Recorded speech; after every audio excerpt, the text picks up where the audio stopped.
Republicans in the House are looking for a smarter, faster way for Congress to stop harmful regulations that administrations inundate Congress with on their way out, passing dozens of policies, costly policies, and there's no accountability. Well, a bill that just passed the House just moments ago seeks to empower lawmakers to remove last-minute rules, such as the Biden administration passed, through a much faster process than the current one, potentially saving more than $1 trillion in taxpayer money. With government efficiency being the buzzword in Washington right now, how will this bill fare in Congress? Joining me now to discuss it is the bill's author, Congressman Andy Biggs, who is a member of the House Oversight and Accountability Committee, as well as the House Judiciary Committee. He represents the 5th Congressional District of Arizona. Congressman Biggs, welcome back to Washington Watch. Thanks for joining us. Thanks, Tony. Good to be with you. Well, congratulations. Your bill, the Midnight Rules Relief Act, just passed. Explain what it does to our viewers and listeners. Yes, in its most simplest form, people need to understand that we have a process now where we can review a rule done in the last little bit of a president's term, is their final term. But we can only do one rule at a time. So if you've got the gas, you can't use gas heaters. You can only do that rule. So what my bill does is it allows us to take and aggregate as many of these rules as we feel is necessary, put them into one, and have your debate and vote to either keep those rules in place or reject them. So it speeds up the whole process.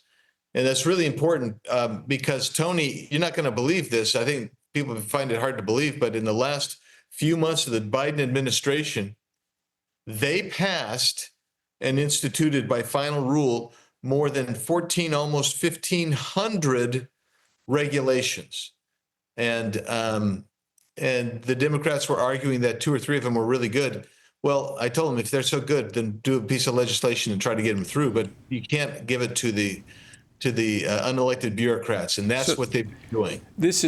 You're talking about 1,500 rules, regulations that did not go through the legislative process. They were just in the final months of the administration, when they knew there was no accountability, they adopt these rules. Now, this cuts both ways. So it's not just against Democrats or Republicans. This just holds any outgoing administration accountable to the next Congress.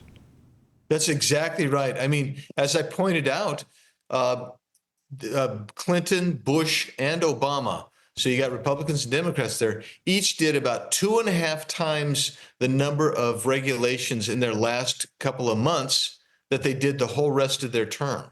So you can see how they try to cram this thing through. And Nadler called it today, Jerry Nadler from New York called it the Biden regulatory agenda. That's exactly what it is. It is to regulate, not to legislate. So they want to regulate. We want to legislate. To me, this is good government legislation because it's not biased toward one party or another, although I would say it's usually the Democrats that want to govern by bureaucracy.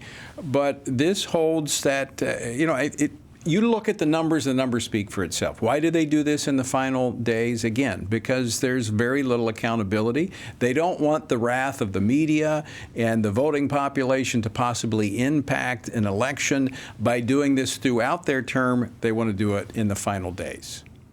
That's exactly right. And they know that under the current scheme, Congress can't review more than I think we've never been able to review more than maybe a dozen or 15 rules. And so when they're passing 1,000 or 1,500 rules, they know that there's just simply not enough time to actually go through the process for more than maybe a dozen or so rules. And one thing that you pointed out in your monologue about this is these rules, if you were to set aside all of them, which I don't suspect we'll do that, but if you did, the cost and impact of those regulations on our federal budget and the economy by the Biden administration's own admission is $1.34 trillion. $1.34 trillion. That's astounding. that by rule and regulation passed in the 11th hour or at midnight, $1.3 trillion. That's huge. Yeah. Yeah, it's unbelievable. And as I was trying to make the argument today, look, the legislative branch is supposed to be the most dominant of the three powers, of the three branches of government. But when we delegate all this authority to these unelected bureaucrats, all of a sudden you've created what scholars will call the fourth branch, the administrative state, and we don't have the wherewithal to rein them in. My bill allows us to rein them in. How many Democrats voted for this? None. None? There's not a single good government Democrat in the House? Yeah, no, they're not on this issue. They view it as some nefarious thing. I don't understand really all their positions. They kind of made up stuff to argue against it, but they did not want us to set aside Biden era regulations, and they refused to acknowledge that at the end of Trump's term, they could do the same thing to him. But if I'm not mistaken, in the last Congress, when this was introduced, it actually had some bipartisan support. We might have got one or two Democrats, not more than that, Tony. Wow. That's telling in and of itself. Now, what do you expect happens when it goes over to the Senate?